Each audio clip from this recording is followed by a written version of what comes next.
This is book one of the Jaguar, Woman of the Desert. Introduction. The woman, the Jaguar. Beautifully cultured, nestled in a vessel of a beautiful soul, emerges a blend of a jaguar and a woman known as Jaguaritza, the jaguar goddess of the desert. Her throne being the natural wonder of the desert land called the Kingdom of Animalis Plantis. She roams and ensures that all around her is taken care of and protected against the Caucasians that try to take the natural resources that have been thriving for centuries and beyond.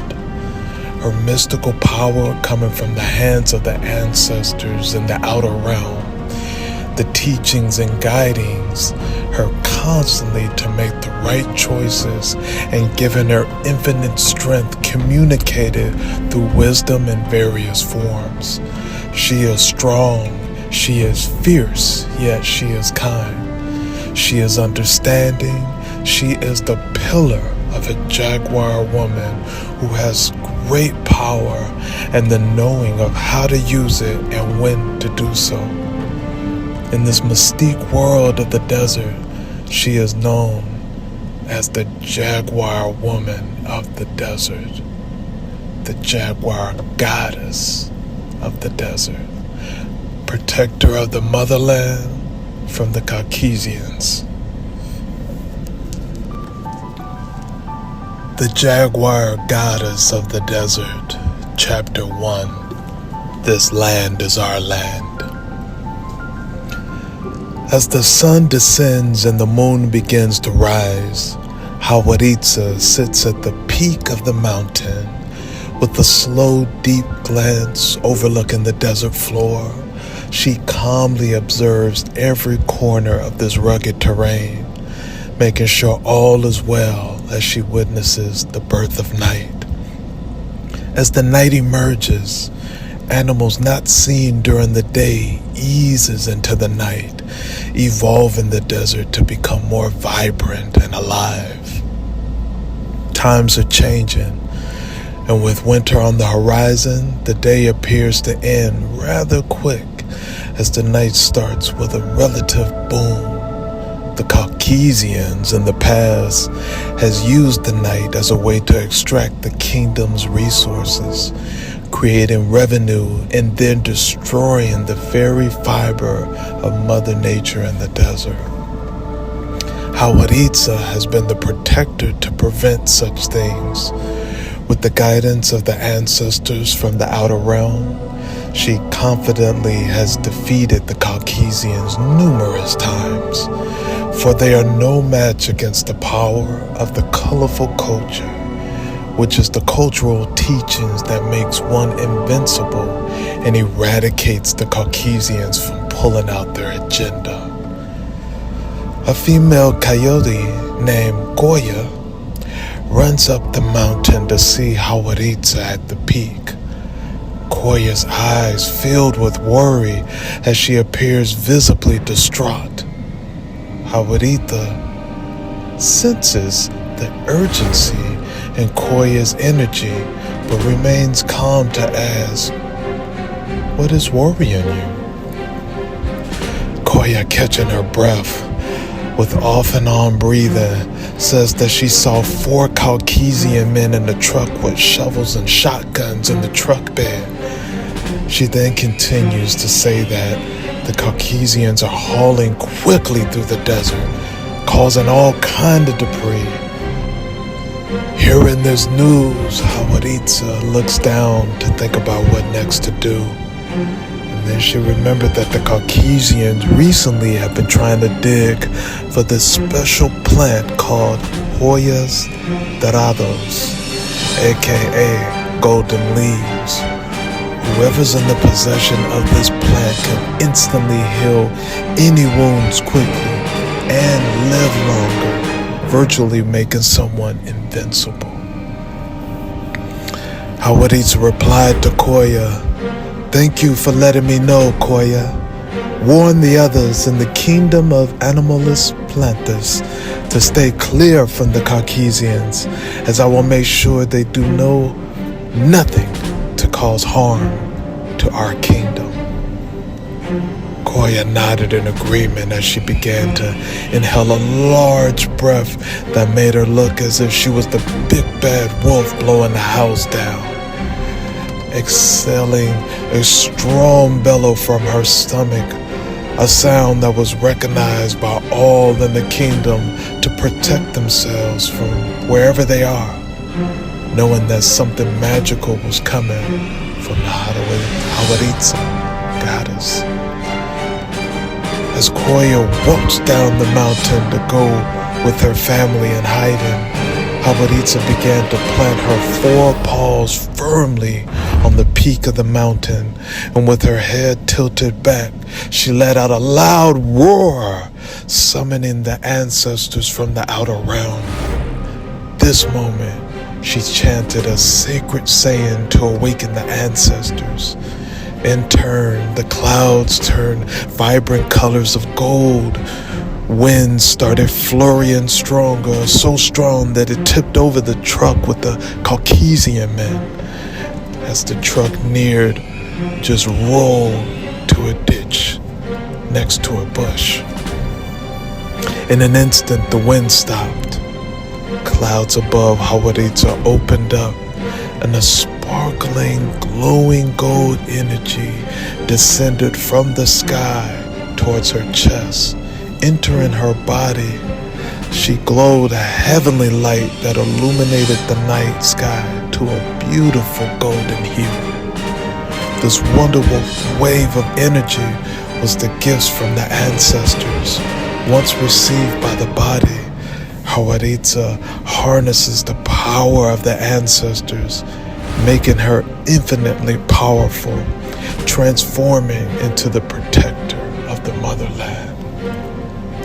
Hawaritsa, with the golden energy, starts to sprint down to the flip truck with the Caucasian men to remove them from the kingdom.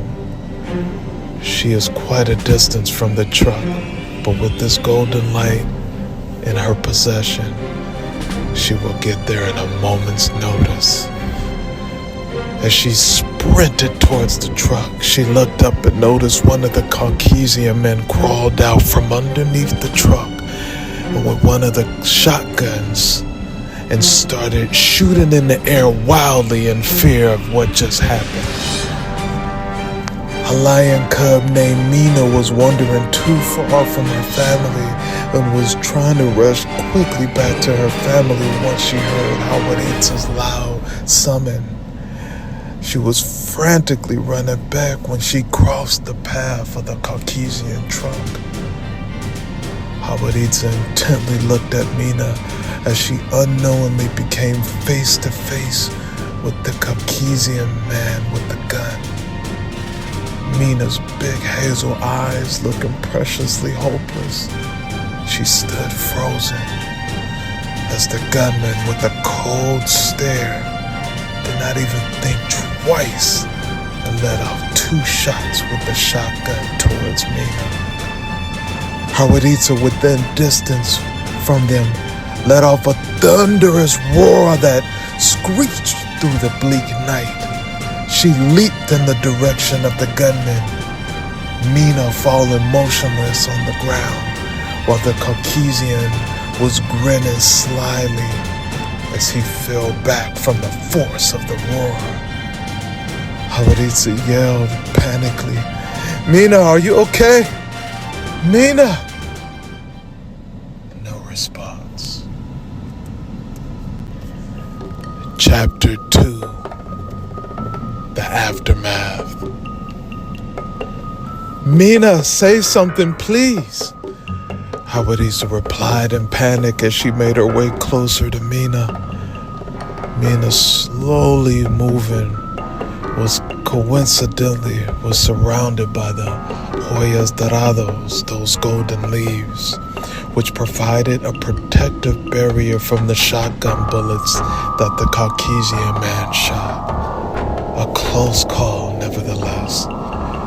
You see, in the beautiful kingdom of the animalist planters, every animal and plant looks out to protect the other. Even though Hawaritsa protects all, the ancestors also have bestowed powers within the plants and animals to protect as well, making sure everyone is prepared from the evilness of the Caucasians.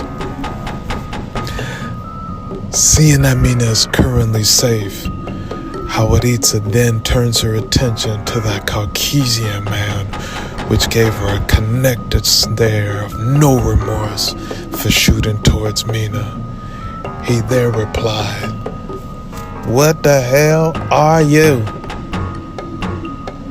"I am Hawaritsa, the Jaguar goddess of the desert, protector of the motherland from the Caucasians like you, coming into our world with ill intent. I see your shovels. You assume to get our resources, and for that reason, I will not allow that to happen. And on top of that, you're trying to harm our beautiful animals in our kingdom. You are to remove yourself and your other Caucasian men now." Hawaritsa said it in a emphatic tone that raised the eyebrows of the Caucasian man that stood face to face. The Caucasian man then replied, "I don't care what you are, what your little kingdom you're trying to protect. At the end of the day, we're gonna get what we want because this is our land, the land of America. And we had a right to get whatever we want, so you should go back to whatever jungle you came from." The other three Caucasian men started to get up gingerly from the flip truck. Regaining consciousness, they located the other shotguns on the ground and quickly began to point the rifle towards Hawaritsa, laughing amongst themselves as if they already defeated Hawaritsa. The Caucasian man that Hawaritsa talked to then replied, "Well, it looks like you're outnumbered right now, so we're gonna get what we want, and we might spare your life." In that moment, Mina's father, Amatsi, jumped from the shadows behind the Caucasian and proceeded to attack one of the Caucasian men, tackling as the Caucasian man dropped his gun after the abrupt charge.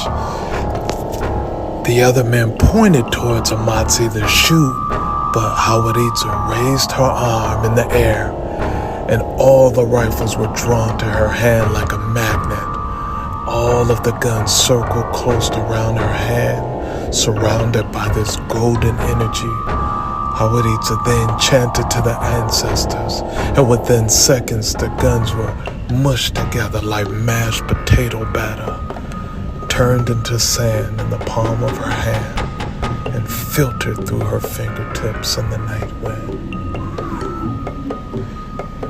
The Caucasian men stood frozen in awe of what they just seen. Then in a panic, they rushed to the truck. All four Caucasian men flipped the truck over, hopped in the truck, and with no forethought sped off in the desert night.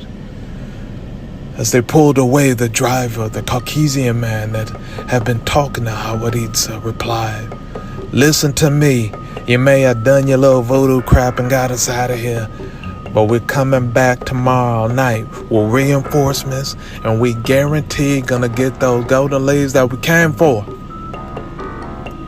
In a sharp and confident tone, the truck sped away, kicking up all kind of debris along the way. Amati then stood next to Hawaritsa and replied, "I wanted to rip him apart, but I know that they'll be back, and I'll have my chance. But are we gonna be ready for their reinforcements?" Hawaritsa, still staring at the truck slowly moving in the distance, replied, Oh, we will be ready, Amati. As the protector of the land, I will make sure, with the help of the ancestors, that no one will take what is rightfully ours. No one, especially the Caucasians. Chapter 3. The Reinforcements. Amati took Mina back home for the night after thanking Hawaritsa for her protection. Well, thank you for your help, Amati. We all are here to help each other, to help our kingdom, replied Hawaritsa with a smile on her face, as Amati and Mina began to walk away in the dusk of night. Obiji, the wise owl, mysteriously flew in the view of Hawaritsa to give his wisdom of what's to come. Obiji was a wide-winged, beautiful golden brown owl that the ancestors bestowed the gift of wisdom upon. Obiji's presence only appears if necessary wisdom is needed to be given by the ancestors, for Obiji is the communication of ancestral wisdoms. As Obiji gracefully descends his talons on a neighboring tree by Hawaritsa, Hawaritsa's golden hue around her whisk peacefully upwards towards the sky of the ancestors as she returns in her female form, with her golden retinas piercing Obiji, eager to hear his latest wisdoms. Obiji says in a very calming, deep voice, "The Caucasians will come down with a heavy hand for what they want. They have no humility for what they will do to get what they want. As long as you use your resource around you, it shall guide you with peace towards the kingdom of Animalis Plantis. Pay attention to everything they do, and you will prevail." With that being said, Obiji spreads his massive wings and majestically flies into the night air, for he communicates the word but does not answer any questions. His role in the kingdom of the Animalis Plantis. Hawaritsa watches Obiji fly away as she begins to contemplate what was said to her. She walked back to her cave, home nestled in the mountains, thinking about her plan for the kingdom, trying not to stress about not being prepared and losing plants and animals in the process. Obiji said that she needs to pay attention to everything they do, so she must be cautiously observing the Caucasians for their trickery that they may cause. She then decides to sleep for the night, laying by a warm fire that you can hear the gentle crisp of the wood. She wants to get sleep to be ready for the Caucasians that will be coming soon, when we shall see in due time. Meanwhile, on the other side of town, the Caucasians are plotting their revenge towards Hawaritsa in the kingdom of Animalis Plantis. Their mission is to take control of the sacred land, which they see as mystical powers. They know the Hoyas Dorados, aka Golden Leaves, can make their bloodline invincible, as their population is declining rapidly and they need a resurgence to keep their lineage going. The Caucasian man driver of the truck told his team that he's gonna summon 100 men to the area, strength in numbers as he called it, and they will strike tomorrow night or sooner with high vengeance. The troop will disperse in the desert land and extract all the golden leaves they can grasp, while distracting Hawaritsa by taking any animal they can find and threatening her not to use her powers so that the animals can live. She wants to protect, but can she protect them all? The Caucasian man laughed in a sinister way. The kingdom needs to unite to stop the evil forces of these Caucasian men to prevail. So the next morning creeps in slowly with the golden sun. Hawaritsa rises in her jaguar form and proceeds to climb up the mountaintop to let everyone in the kingdom of Animalis Plantis be aware of what's to come in the future with these Caucasians. Hawaritsa, in her strong stance at the peak of the mountaintop, begins to speak as her voice echoes through the kingdom. Everyone within the kingdom listening intently to every word spoken by the Jaguar goddess. Soon, my kingdom, the Caucasians will return to take what is ours. And like so many others who have tried to take the fruits of this sacred land, they will fail because we are the rightful owners of our land. With high energy, the kingdom praises Hawaritsa's words. She continues, the plan is I will summon the invisible shield of protection from the ancestors, which is a shield that protects everything. It's a force field of protection from guns and bombs. And I will in turn remove any Caucasian men that will trespass our area. As Hawaritsa uttered those words, explosions began to go off in different parts of the kingdom. Caucasians are coming from everywhere, and tanks and trucks were forcefully cutting into the desert land. It appears the Caucasian surprise attack came earlier than expected.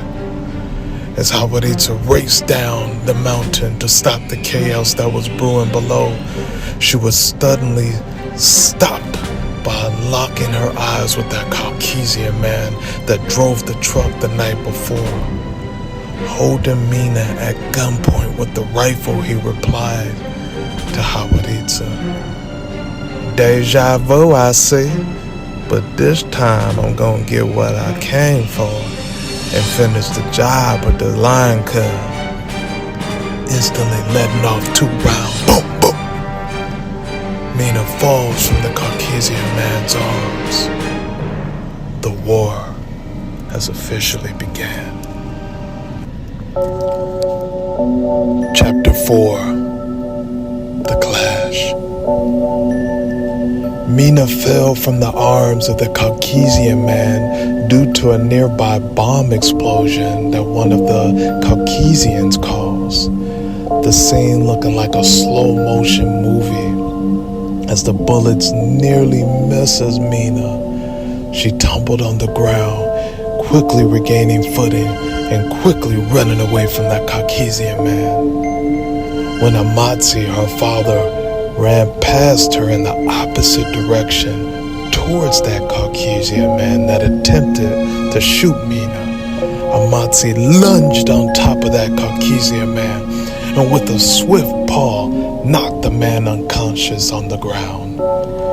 During this time, Hawaritsa has transformed in her jaguar form and summoned the ancestors to place the invisible shield of protection amongst the kingdom so that all is protected for the time being. Walking at a calculated slow step out of a large hole in the desert ground, out comes the desert tortoise named Zamu.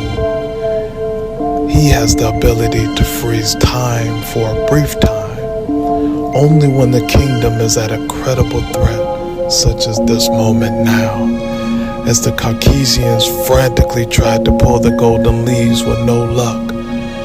for the golden leaves are deeply rooted into the roots of the desert for many centuries. They cannot be removed whatsoever, but the idiot Caucasian doesn't know any better and continues to try. Zamu fully walks out of that hole. He calls home and sounds off a squeal that sounded like a seal. That piercing sound that echoed through the desert land. The animals and plants knew of the sound, and it caused them no harm. But to the Caucasians, it rung in their ears like a car alarm.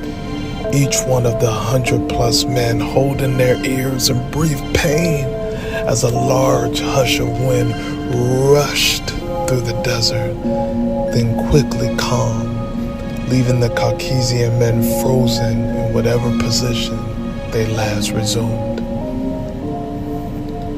Hawaritza walked the desert ground to quickly assess the scene. She is able to be immune from being frozen, as the ancestors requested it this way, as she is the protector and needs to be around and aware of all times. Zamu then starts to gingerly walk back to the hole he came out of, replying, "The ancestors bestowed me to freeze time once again, for you are the protector of our land and are needing this moment to remove the Caucasians from our land." Zamu's purpose, similar to Obiji, just to provide help and then fade away into the dusk of the desert lands. Hawaritza in the moment plants her paws down on the ground, tilts her head back and chants a summon to the ancestors called the Disappear, in which the Caucasian men will magically return to their homes as soon as the frozen time has expired. Hawaritza continues to chant as the sky changes wonderful colors of gold in the morning sky. Suddenly a thunderous sound clashes through the kingdom. In an instant, the Caucasian men disappear, all of them, leaving behind bomb debris, gun artillery. The kingdom is safe, for now at least. The sky is cleared to fluffy cumulus clouds. The shield of protection is removed as all is in the kingdom are celebrating that the Caucasians are gone from their land that rightfully belongs to the Animalis Plantis. Hawaritza returns to her human form as she sits atop the mountaintop, overlooking the beautiful terrain of the desert lands. All in the land are celebrating another victory from the Caucasians. She feels somewhat incomplete. Something's bothering her soul about the way this ended. She keeps thinking of what Obiji said about paying attention to everything they do. She's wondering, if she missed something? As everyone celebrated gleefully in the kingdom, Hawaritza heard a deep muffled sound in the air from a distance and immediately got a pit in her stomach that felt like someone turned her stomach upside down. She remembered her memory when she was a child. Her mother, Natali, telling her that the Caucasians have this chemtrail spray that can temporarily make you unconscious. They will use that against the ancestors. They used to use that against the ancestors in the olden time to extract the resources from the kingdom. Normally they would fly planes over the area, misting it all over, and for some reason everyone in the kingdom is vulnerable to it. It was found by the ancestors, a special tree called the Goyuku tree, with golden berries that once ingested, gives you immunity from the spray of the Caucasians. The only problem is it must be taken first, otherwise the kingdom is susceptible to the mist. It began now to make sense of what the great wise owl told her, to watch everything that they do, because this was a situation she never encountered before, but only heard by her mother, who was now resting in the outer realm with the ancestors. Soon 6 planes began to descend on the kingdom, spraying everything in their path. Hawaritsa being at the mountaintop, transformed in her jaguar form, and tried to jump on one of the planes that was hovering nearby her when she suddenly fainted in midair, tumbling down the mountaintops to the bottom unconscious. Her eyes slowly blinking in and out as she can see Koya and other animals and the plants falling down in place as she closes her eyes, falling asleep, trying to fight the sleep, unknowing of what is happening, slipping in and out of consciousness. She passes out alongside the rock. Can she recover in time to help the kingdom?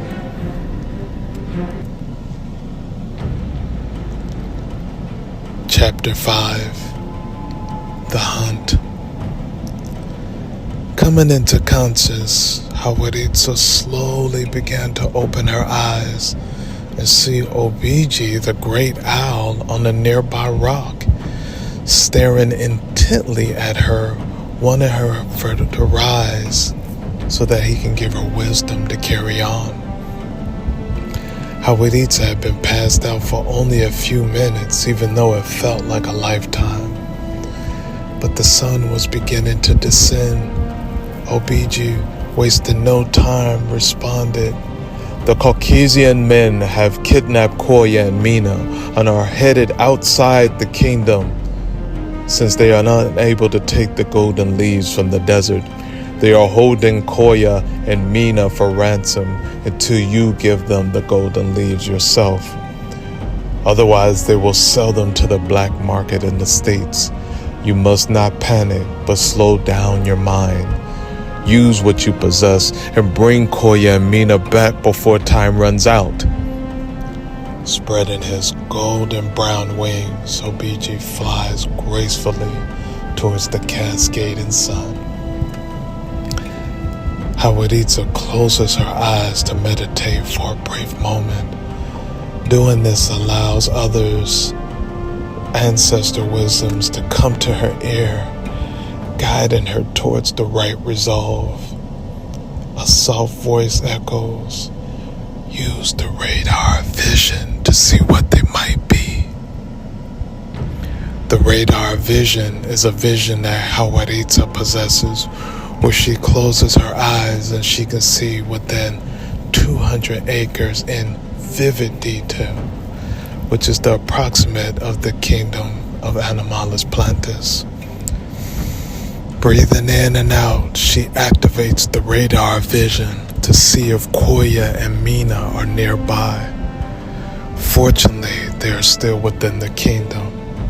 Now it's a matter of getting them before they exit the kingdom, for Hawaritsa powers are not quite effective outside the kingdom. As Hawaritsa opens her eyes, she sees Koya and Mina in her vision are with the Caucasian men in a pickup truck driving towards a large cargo plane, the kind that you can put a car into, set to take off as soon as the truck gets there. The cargo plane is outside of the kingdom, so Hawaritsa in Jaguar form sprints eagerly towards the truck in desperation, hoping to stop the truck as it speeds through the desert land. With no time to summon the powers of the ancestors for the outer realm, she must rely on her will to get Koya and Mina as soon as she can. By this time, the truck is within 10 feet of the cargo plane. Using every bit of her strength in her Jaguar legs, she is now within 10 feet herself of that truck, feeling hopeful about stopping the Caucasians. The truck then hits a big rock on the road that causes the truck to swerve left and right. Pebble rock debris flying behind the truck ends up getting into the eyes of Hawaritsa, which briefly pauses her as she tries to clear her eyes with her paws. She quickly gets debris out of her eyes and sees the truck with the Caucasian men drive up the ramp of the cargo plane, close the door, and begins to fly towards the sunset sky of the desert.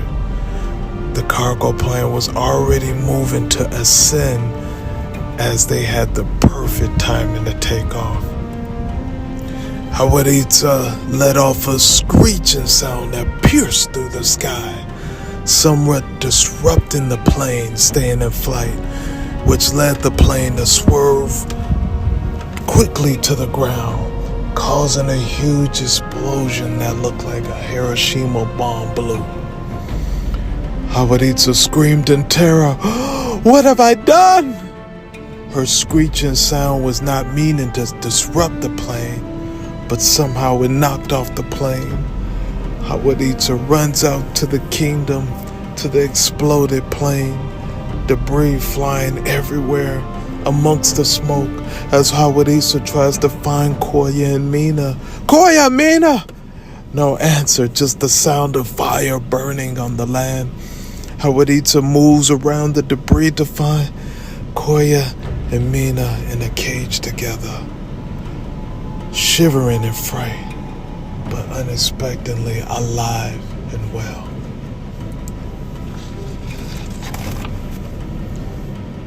It was the ancestors of the outer realm who bestowed the coat of protection for Koya and Mina so that they will not get harmed by the fire or explosion. Hawaritsa was unaware of that power, but as she said before, animals and plants have their own special powers, and this one comes in a timely fashion. Walking back to the kingdom, Koya said to Hawaritsa, "We know the Caucasians are coming back, and they're gonna come back stronger than ever. How are we gonna prepare for next time?" Hawaritsa replied, "We will be prepared and stronger than ever as well. Our kingdom will always prevail because we have the ancestors of the outer realm and beautiful animals and plants that will come together to make our kingdom safe and sound. As I, the Jaguar goddess of the desert, I will always protect, always, siempre." Words echoed in the sunset as Hawaritsa, Koya, and Mina made their way back to the kingdom of Animalis Plantis. The fight is temporarily over for now, but how long will that last? Chapter 2, Book 2, The Resurgence, coming soon.